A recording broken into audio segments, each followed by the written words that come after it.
증명되려면, 여러분 제가 미리 말씀드리지만 우리의 예배는 이것이 아니고, 진짜 예배는 이 예배당을 나서면서부터 진짜 예배가 시작됩니다. 삶에서 드리는 예배가 진짜 예배입니다. 그래서 우리의 이런 신앙 고백이 정말 삶의 현장에서 증명되려면 어떻게 해야 되는가, 이러한 제목을 함께 말씀을 나누고자 합니다. 우리가 예수님을 믿는다 하지만 안 믿는 사람은 말할 것도 없고요, 믿는 사람들 중에서도 하나님과 예수님에 대해서 잘 모르는 분들이 많은 것 같아요. 그런 분들을 그래도 나무랄 수 없는 이유가, 예수님과 같이 생활하고 예수님과 같이 사역했던 이 제자들도 예수님을 잘 몰랐습니다. 우리 지난주에 배웠지 않습니까? 예수님은 이 제자들의 무뎌진 마음을 책망을 하시고, 눈이 있어도 보지 못하고, 귀가 있어도 듣지 못하고, 깨닫지도 못하고, 기억지도 못하는 제자들을 너무 안타까워하시고, 그래서 시각장애인의 그 눈을 단계적으로 뜨게 하심으로, 그럼에도 여전히 제자를 향한 그 긍휼하심과 그 사랑을 보여주셨잖아요. 저와 여러분도 마찬가지, 우리도 마찬가지죠. 우리가 매주 입술로는 믿는다 신앙 고백을 합니다. 그런데 실제 삶에서 예수님이 어떤 분이신지 잊어버릴 때가 얼마나 많은지 모르겠어요. 사실 우리는 좀 제자들보다 형편이 낫지 않습니까? 우리는 성령님이 계시잖아요. 성령님께서 기억나기도 하시고 깨우쳐도 주시고 가르쳐 주시잖아요. 그럼에도 사는 게 바빠서 그런지, 또 아는 게 많아서 그런지 오히려 신앙 고백이 삶으로 나타나지 않을 때가 많은 것 같아요. 정말 예수님을 그리스도로 믿고 고백한다면 염려하지 말아야죠. 근심하지 말아야죠. 예수님이 나의 그리스도신데. 오늘 본문에서도 베드로는 예수님께 선생님은 그리스도십니다, 대답은 아주 잘했어요. 그런데 예수님이 고난을 받고 배척을 당하고 죽임을 당할 걸 말씀하시니까 부활은 상상도 못했고요, 그 말씀은 예수님께 항의를 했다 그랬어요. 그래가지고 나중에 예수님께 이 사탄 소리까지 들었습니다. 너무나 충격적인, 너무나 심한 꾸지람이잖아요. 왜 이런 일이 생기는가? 도대체 예수 믿는다는 게 뭔가? 신앙 고백이라는 게 도대체 뭐인가?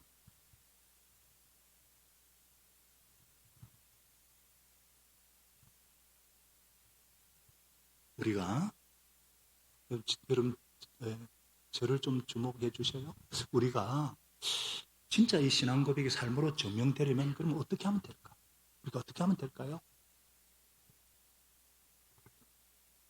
분명하게 그리스도로 고백해야 됩니다. 분명하게 예수님을 그리스도로 고백해야 돼요. 왜냐하면 지금까지 제자들은요, 예수님을 선생님으로 생각했습니다. 그런데 베드로는 예수님을 그리스도로 고백을 했어요. 이 고백은 베드로의 신앙생활에 중요한 전환점이 되었습니다. 여러분, 이 고백의 의미하는 바가 뭐죠? 바로 예수님은 구세주고 자기는 구원받아야 할 죄인이라는 거예요. 예수님은 창조주 하나님이시고 자기는 타락한 피조물이라는 것입니다. 예수님은 내 인생의 주인이시고 자기는 종인 것을 고백하는 거예요. 어떤 분은 예수 믿는 것이, 예수라는 분이 실제로 역사 속에 존재했었고 살았었고 십자가에 돌아가셨다, 이런 사실을 믿는 거라고 생각하는데, 물론 사실을 아는 것도 중요하죠. 그러나 예수를 믿는 것은, 정말 예수님을 믿는다는 것은 예수님을 그리스도로 인정하고 고백하는 것입니다. 이게 얼마나 놀라운 일인지 예수님은 똑같은 사건을 기록해 놓은 마태복음에서 아주 기뻐하신 것을 볼 수가 있잖아요. 마태복음 16장에 베드로가 주는 그리스도 살아계신 하나님의 아들입니다 고백하니까 예수님은 뭐라 그랬어요? 시몬 바요나야, 이 말은 요나의 아들 시몬아, 너는 복이 있다 그랬어요. 너희에게 이것을 알려주신 분은 사람이 아니라 하늘에 계신 나의 아버지시다. 예수님은 베드로가 세상에서 가장 행복한 사람이라고 축복하셨습니다. 예수님이 가장 행복한 것이 이 사실이라는 것을 예수님이 말씀하셨으면 맞아요? 틀려요? 맞죠? 왜냐하면 우리 인생들은 착각하는 게 있어요. 우리가 참 행복이 중요한데 우리가 보통 생각하는 행복은 어디 있습니까? 참된 행복이 어디 있습니까?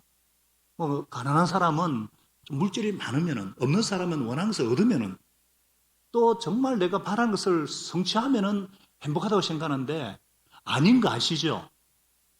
경험적으로 아시잖아요. 참된 행복은 예수님이 그리스도시요 살아계신 하나님의 아들이심을 고백하는 데에 있습니다.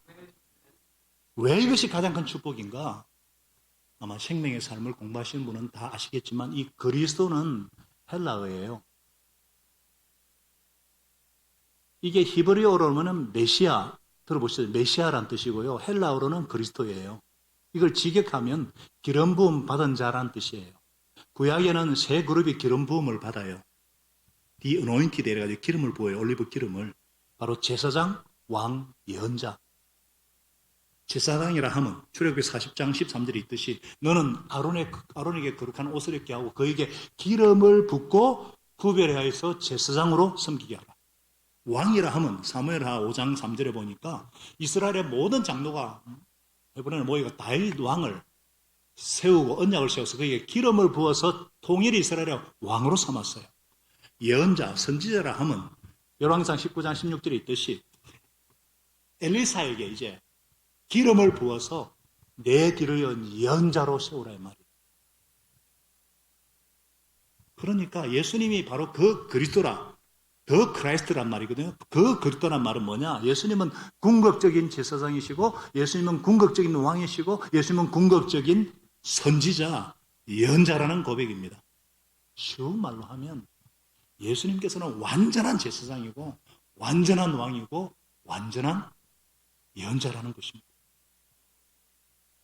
그래서 우리가 예수님을 그리스도로 고백할 때 누릴 수 있는 특권이 무엇이겠습니까? 특권을 알아야 되잖아요. 제가 몇 가지만, 많은 말씀을 드리지만 몇 가지만 드릴게요. 첫째는 자유롭습니다. 예수님을 그리스도로 분명히 고백하면 자유롭습니다. 왜냐? 예수님이 완전한 예언자, 완전한 선지자잖아요. 보통 선지자라는 게 뭐예요? 프라펫. 히브리어는 나비그라는데 하나님의 뜻을 받아 전달하는 사람이에요. 인간 예언자는 하나님의 뜻을 부분적으로나 혹은 잘못 전달할 수 있어요. 그런데 예수님은 하나님의 뜻을 완전히 이해하시는, 완전히 이해하고 우리를 전달해 주시니까 우리 삶에 방황이나 혼돈이 있을 수가 없죠. 그래서 예수를 그리스도로 고백한 사람은 혼돈에서 자유롭습니다. 그래서 요한복음에서 예수님께서 진리를 너희가 알게 되시고 진리가 너희를 자유롭게 하리라. 또 예수님은 우리를 어디서 자유롭게 하냐면 그리스도로 고백하면 죄책감에서 자유롭게 됩니다.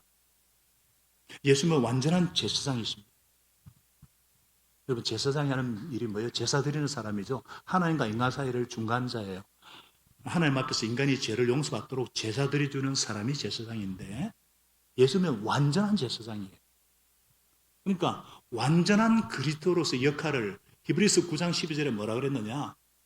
단 한 번에 하나님이 계신 지성소로 들어가셔서 염소나 송아지 피가 아닌 자기 피, 흠없고 점없는 어린 양 같은 자기 피로서 우리에게 영원한 구원을 이루셨다 그랬어요. 옛날에는 짐승의 피로 매년 제사를 드렸거든요. 제사장도 죄인이기 때문에 자기 죄 때문에 또 짐승을 잡아야 됩니다. 그런데 예수님은 자기 피로 단번에 끝내버렸어요. 완전히 끝내버리셨어요.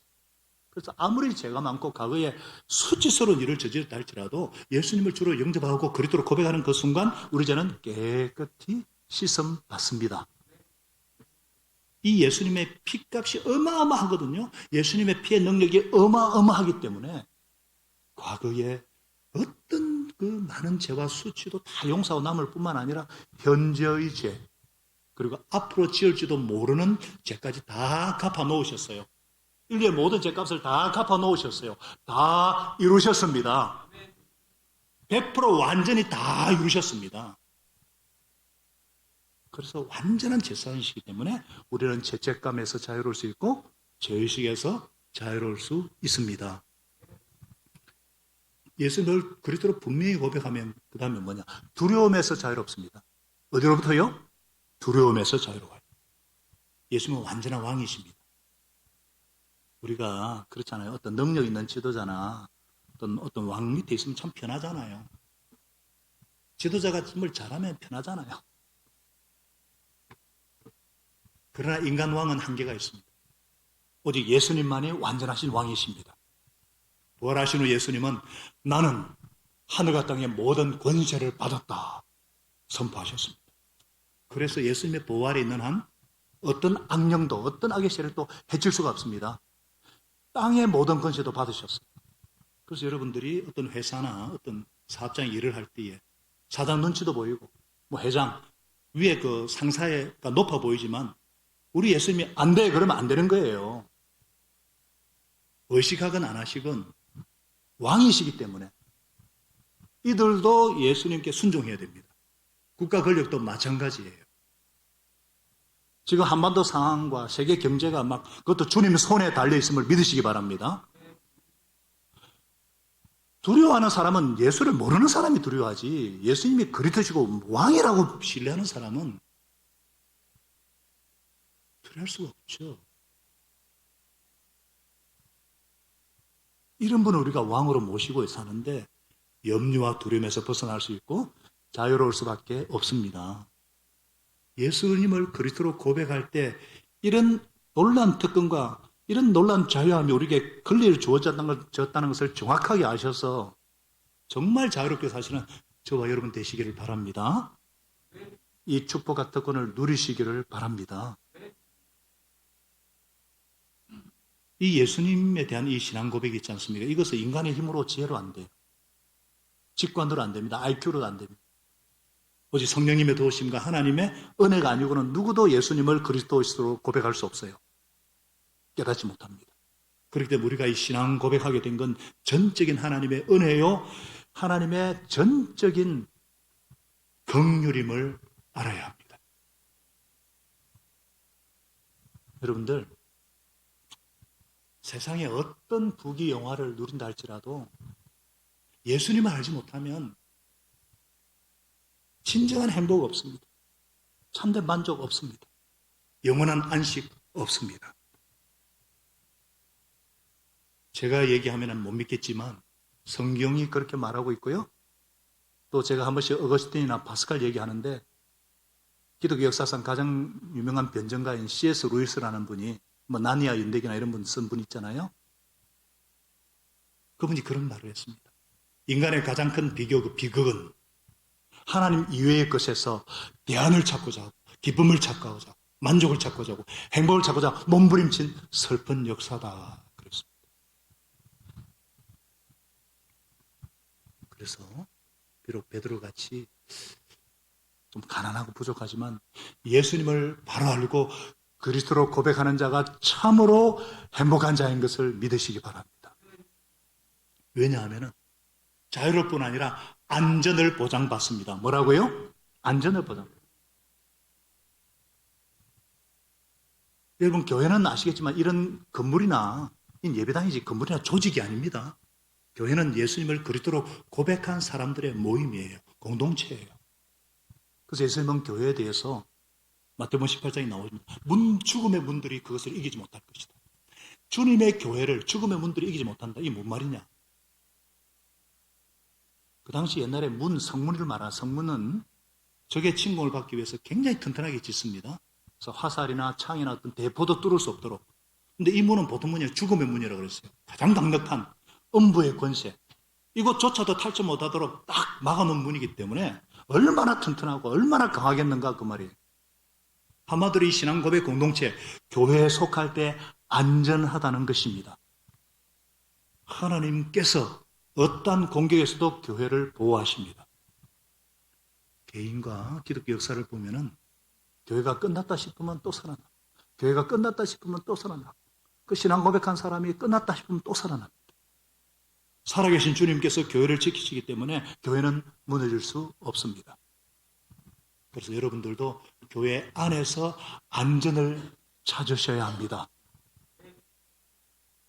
지하에 수십 미터 벙커에 지하 벙커를 만들어서 해폰다도 피할 그곳에 숨어 있다고 안전하겠습니까? 예수 그리스도로 피로 사신 교회 안에서 안전을 찾으셔야 합니다. 살아계신 주님께서 교회를 지키시기 때문에 교회는 문을 줄 수가 없어요. 그래서 어려운 일이나 시험 이런 당할 때에 제일 먼저 보통 우리가 드는 생각이 뭡니까? 아이씨, 목장 빠질까? 오늘 예배 빠질까? 교회 모임에 빠질까? 물론 내가 영적 시험에 빠지고 문제에 빠지면서 그럴 수도 있겠지만은 이게 어쩌면 사탄의 방해도 있지 않는가 생각해 보시기 바랍니다. 교회에 있는 것이 안전해요. 흩어놓으면요, 사탄 편에서는요, 각계격파니까 이건 식은 죽먹기예요. 그래서 사람을 무너뜨릴 때, 공동체를 무너뜨릴 때 마귀가 제일 먼저 하는 것이 교회와 멀어지게 합니다. 공동체와 멀어지게 하는 거예요. 그래서 목장에 나가고 싶지 않을 그럴 때 진짜 목장에 참석해야 될 때고요. 교회에 나오고 싶지 않을 그때가 진짜 교회에 나와야 될 때입니다. 교회에 속하고 있는 동안에는 안전합니다. 문제가 있을 때마다 가족 공동체인 목장에 가서 기도하시고 기도도 같이 기도하시기 바랍니다. 기도할 때는 정말 친한 사이는 비밀을 지켜주셔야 돼요. 뭐든지 나누는 것이 아닙니다. 정말 친하면 비밀을 지키는 거예요. 노출된, 절제된 노출, 제가 평도 세미나 때는 정확하게 가르치는데 우리 교회는 물론 아시는 말이지만 모든 게 나눈다고 가족이 아니거든요. 하나님과 나만의 비밀도 있을 수 있고요. 무덤까지 가야 될 비밀도 있을 수 있어요. 그거는 친하다는 뜻이잖아요. 그걸 잘 들으셔야 되는데 그래서 서로 보호를 체험하고 서로 같이 문제를 극복하는 그런 은혜가 있기를 바랍니다. 그게 교회입니다. 그래서 예수님을 그리스도로 고백하면은 첫째는 자유롭고 두 번째는 안전을 보장받습니다. 할렐루야. 이런 엄청난 특권과 축복을 누릴 수 있는 것이 우리에게 요구하는 것은 하나님께서 진실된 믿음의 고백뿐이에요. 왜냐하면 하나님께서 저와 여러분의 구원을 위해서 해야 될 일을 예수님이 모두 다 100% 완전히 이루셨기 때문에 이것은 신실하신 하나님의 약속입니다. 다시 한번 제가 여러분에게 묻습니다. 여러분 예수님을 누구라고 생각하십니까? 정말 예수님이 완전한 나의 그리스도심을 확신하십니까? 예수님이 내 죄를 위해 죽으시고 부활하셔서 예수만이 내 죄를 완전히 영원히 사해 주신 그리스도이심을 믿으십니까? 예수님께서 지금도 하나님 뜻대로 나를 통치하실 뿐만 아니라 장차 영원한 하나님 나라를 인도하실 그리스도이심을 믿으십니까? 그러면은 이 고백이 계속해서 이제 진짜 삶의 예배 현장, 삶의 예배 속에서도 현장에서도 증명되려면 어떻게 하면 될까요? 따라하겠습니다. 사람의 일 대신에 하나님의 일만 생각한다. 하나님의 일을 먼저 생각하는 겁니다. 사람의 일 대신. 자, 예수님께서 베드로의 신앙 고백을 들으시고 너무도 기뻐하셨잖아요. 그런데 갑자기 베드로를 꾸짖으면서 책망하셨잖아요. 사탄아, 내 뒤로 물러가라. 너는 하나님의 일을 생각하지 않고 사람의 일만 생각하는구나. 왜 이렇게도 심한 책망을 하십니까? 베드로가 갖고 있는 그리스도는 어떤 그리스도입니까? 승리의 그리스도예요. 승리의 그리스도. 그런데 예수님은 승리의 그리스도가 아니고 고난의 그리스도를 말씀하고 있어요. 왜 그런가? 우리 31절을 다시 한번 큰 소리로 한번 읽어보겠습니다. 31절 시작. 그리고 예수께서는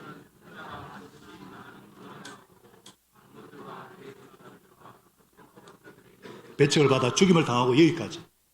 베드로가 여기까지 예수님 말씀할 때 그냥 딱 그 다음부터 안 들어요. 안 들려요. 인자가 반드시 고난을 받고 장로들과 제사장들과 배척을 받고 죽임을 당하고 그러니까 베드로가 격분해서 예수님을 꾸짖는 겁니다. 그러다가 예수님께 아주 혼이 나죠.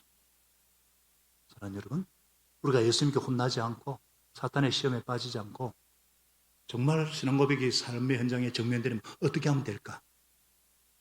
첫째로 반드시 알아야 됩니다. 뭐라고요? 반드시 알아야 됩니다. 무엇을 알아야 되느냐? 그리스도는 반드시 고난을 받고 반드시 배척을 받고 반드시 죽임을 당한 뒤에 부활에 이르는 것이 예수님의 길이고 그를 따르는 제자의 길이라는 것을 반드시 알아야 됩니다. 다른 건 모르셔도 돼요. 이것만이라도 알아야 돼요.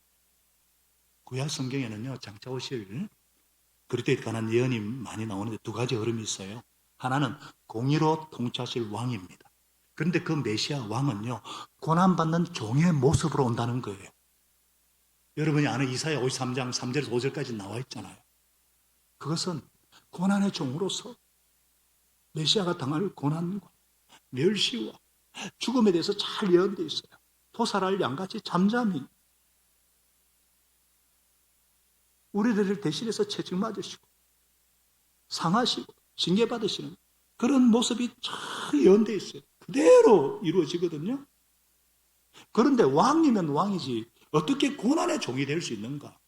고난의 종이 어떻게 성례의 왕이 될 수 있는가? 이게 서로 조화가 안 돼요. 이게 매칭이 안 돼요. 당시 백성들은 구원자라면 메시아라면 이스라엘 땅에 정치적, 경제적 독립국가를 세워주실 것이라 굳게 믿고 있었어요. 다윗 왕처럼. 그건 제자들도 마찬가지였어요. 그래서 예수님은 엄중하게 아무에게도 알리지 말라고 하신 거예요. 우리는 이미 예수님이 십자가 죽으시고 부활하신 것을 이미 알기 때문에 익숙하지만 그 당시 제자들로서는 메시아가 고난받는다? 메시아가 죽는다? 상상을 못해요. 죽은 후에 부활한다? 더더욱 믿을 수 없는 일이에요. 그러나 예수님은 반드시 고난의 종으로 배척받을 것이고 반드시 십자가에 죽을 것이고 그래서 반드시 부활할 것을 말씀하셨어요. 영광을 위해서 반드시 고난이 선행되어야 한다는 겁니다. 고난 없는 영광이 없다는 것입니다. 반드시 must입니다. 고난 없는 영광 없습니다. 그럼 따라하겠습니다. 고난 없는 영광 없다. 고난 없는 영광을 취하려면 그것은 마귀의 게임입니다. 예수님은 제자들의 영적인 눈이 좀 뜨였고 그리스도로 고백했으니까 그때부터 비로소 이것을 가르치기 시작하셨어요. 사실 드러내놓고 말씀하실 때를 기다리신 겁니다. 다 때가 있습니다. 그런데 베드로가 그 얘기를 듣자마자 예수님을 바짝 잡아당기고는 예수님께 항의했어요. 항의했다는 말은 대들면서 꾸짖은 걸 말합니다. 이래가지고는 잘 모르시겠죠. 이게 본래는 뭐예요? 바짝 잡아당기 뭐냐면은 거의 멱살 잡듯이 예수님 잡아당기면서 안 됩니다. 절대로 그래서는 무슨 말 하는 거예요? 이런 뜻입니다. 그래서 예수님이 돌아서 가지고 제자들을 먼저 보시면서 제자들도 다 똑같은 생각이니까 제자들 보시면서 대표로 베드로를 꾸짖었어. 사탄아, 너희들은 물러가라. 너는 하나님을 생각하지 않고 사람의 일만 생각하는구나. 하나님의 일은 예수님의 죽음과 부활을 통해서 온 인류를 죄와 죽음의 권세에서 구원하는 것이 하나님의 일입니다. 하나님의 일은 인간의 근본 문제인 죄와 죽음을 십자가 부활을 통해서 구원을 완성하시고 영원한 나라의 왕으로 통치하시는 것이 하나님의 일입니다. 그런데 사단은 항상 하나님의 일을 방해하려고 관계를 씁니다. 외부에서 정면 공격하기도 하지만 보통은 안에서 가까운 사람끼리 가까운 사람을 통해서 인간의 선한 의도를 사용해서 넘어뜨리려고 합니다. 베드로가 예수님을 이렇게 꾸짖기까지 한 이면에는 예수님에 대한 사랑이 있었을 겁니다. 베드로는 주님을 누구보다 사랑했잖아요. 아낀다고 한 말인지 모르겠지만 이것이 실은 사탄의 조종이에요. 이런 종류의 시험이 훨씬 효과적인 이유가 뭐냐? 착한 의도로 하기 때문에 마귀에게 용다는 것조차도 의식하지 못합니다.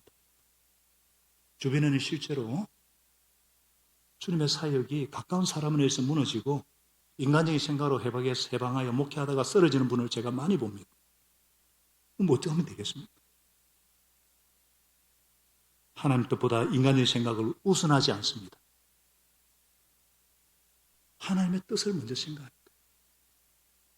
특히 사역자 주위에 있는 분들은 하나님의 뜻보다 인간적인 정의라든지 생각으로 막거나 방해하지 않도록 조심하셔야 됩니다. 무슨 말이냐면은 우리 주변에 보면은 시간적 여유가 없는데 많은 시간을 주님의 일을 위해서 헌신하는 분들이 있어요. 어떤 분은 건강이 좋지 않은데 열심히 봉사하고 힘을 다해 주님의 사역을 섬기는 그런 분들이 있어요. 보면 굉장히 안쓰럽거든요. 굉장히 안쓰럽잖아요. 사실 어떤 강요나 의무감으로 하는 것이 아닌데 자원해서 하는 것인데 그러면은 그냥 두셔야 됩니다.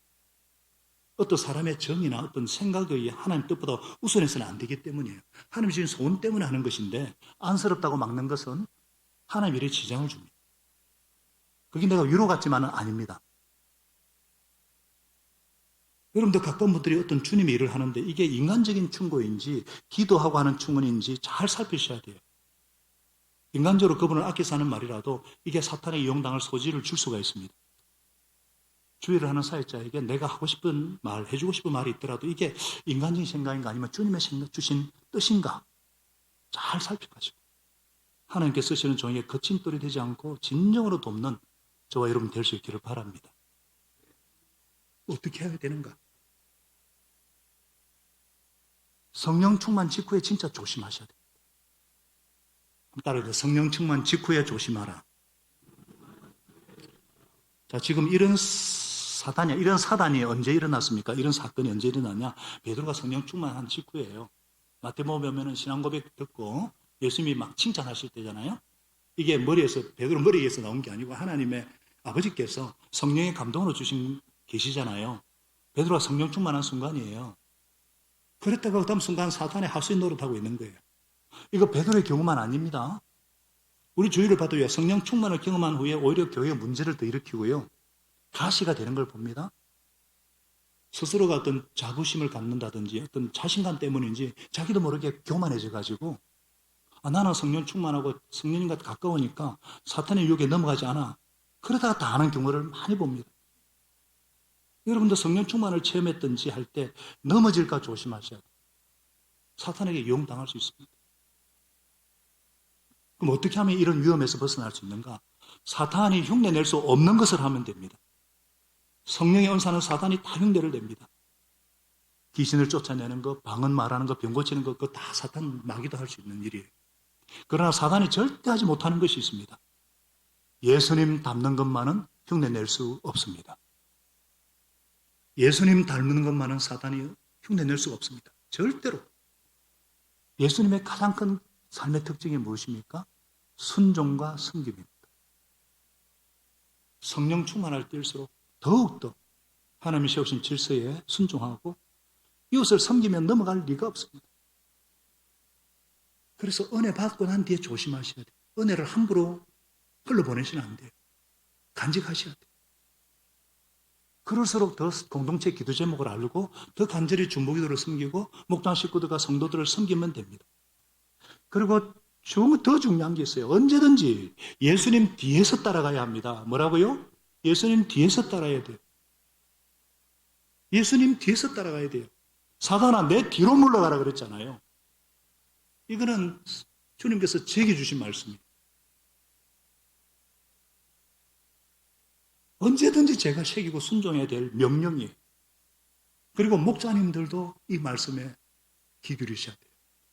선한 목자는 예수님밖에 없습니다. 우리는 예수님을 따라하는 배우는 작은 목자예요. The good shepherd, 선한 목자는 예수님 한 번밖에 없어요. 우리는 a shepherdess. 그래서 예수님 뒤에 따라가야 되고 예수님 뒤에 따라가야 됩니다. 이후에 베드로와 다른 제자들은 이것을 깊이 영접하고 조심을 해요. 물론 또 넘어질 때도 있지만 그러나 끝까지 뒤를 따라가지 않은 한 사람이 있어요. 그렇도록 고백할 뿐 아니라 끝까지 예수님 뒤를 따라가지 않는 사람이 있어요. 누굽니까? 가룟 유다예요.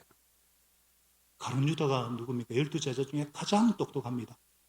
머리가 좋아서 재정을 맡겼어요. 얼마나 예수님께 신임도 받았어요. 그러나 머리가 좋고 똑똑한 사람 특징이 뭐예요? 생각이 많습니다. 마귀가 예수를 팔 생각을 막 베드로에게 유다에게 집어넣습니다. 생각이라는 가라지를 심어요. 이게 눈덩이처럼 커져서 서운하고 섭섭하고 억울하고 분노가 생깁니다. 왜냐하면 자기가 생각한 그리스도가 다르니까 예수님 앞에서 그러니까 이게 눈덩이처럼 불어납니다. 마귀가 심는 악한 감정이 생기는 거예요. 서운하고 섭섭하고 배신감과 분노예요. 결국 예수를 팝니다. 왜? 예수님 뒤가 아닌 예수님 옆에 예수님 앞에 섰기 때문에. 여러분, 우리가 예수님 뒤를 따라가지 않으면 어느새 우리는 1만 달란트 탕감받은 은혜를 다 잊어버립니다. 그리고 100데나리온, 나에게 100데나리온, 그것을 가지고 갚아라고 흔듭니다. 조심하셔야 돼요.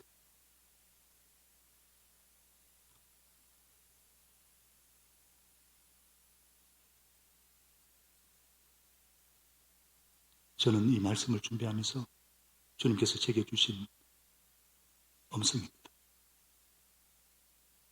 사랑하는 여러분, 예수님조차도 고난을 통해서 부활의 영광에 들어가셨듯이 고난 없는 영광 없습니다. 그래서 여러분 중에 예수님께서 고난 받으시는 것처럼, 예수님이 배척 받으셨던 것처럼 혹시나 고난을 받고 배척 받으시는 분이 계시면 가만히 한번 생각해 보시기 바랍니다. 왜 그럴까? 그것은 하나님께서 나를 연단하시고 일꾼 만드셔서 나를 통해서 영광 받기 위해서 이런 것을 허락하지 않으셨을까?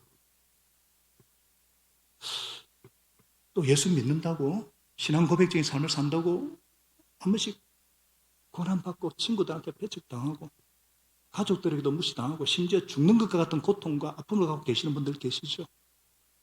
우리가 죽는다는 게 그거예요. 자존심 죽는 게 제일 힘듭니다. 자존심 죽는 거예요. 자아가 죽는 거예요. 한번 힘드시면 생각해 보시기 바랍니다. 하나님께서 여러분을 쓰시기 위해서, 저와 여러분을 쓰시기 위해서 조금 남은 에고마저 부서뜨리시고 조금 남은 자존심까지 부서뜨리셔가지고 살리기 위해서 그러시지 않을까 생각해 보시기 바랍니다.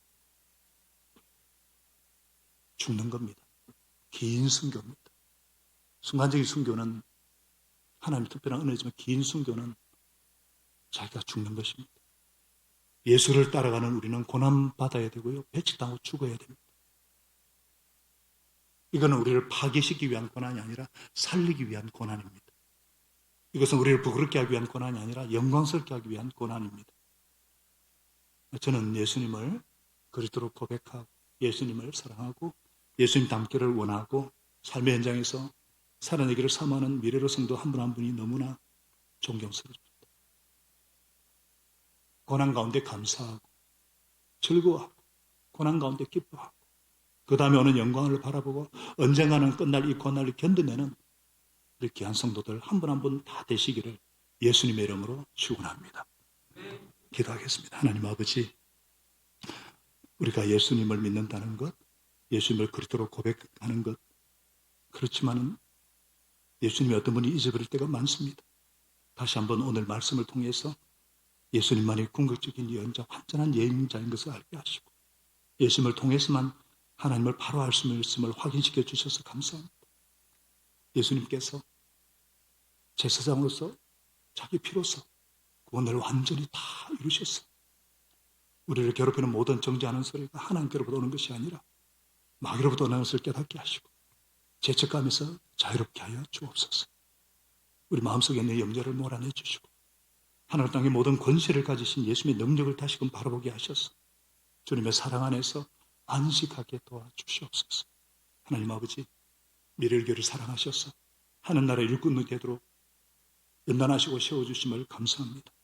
하나님께 쓰임받는 사람 되기 위해서 고난받는 것을 볼 때 옆에 다 안타깝기도 하지만 하나님 아버지 너무나도 기쁩니다.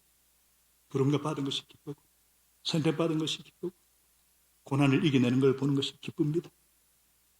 이것을 통해서 하나님이 마음껏 쓰실 수 있는 사람으로 섬기는 자들로 변화시켜 가는 것을 보는 것이 기쁩니다.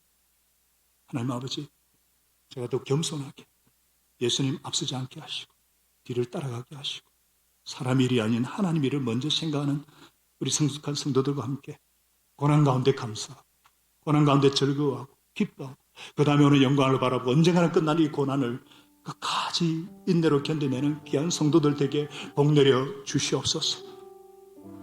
살아계신 예수님의 이름으로 간절히 기도합니다. 아멘.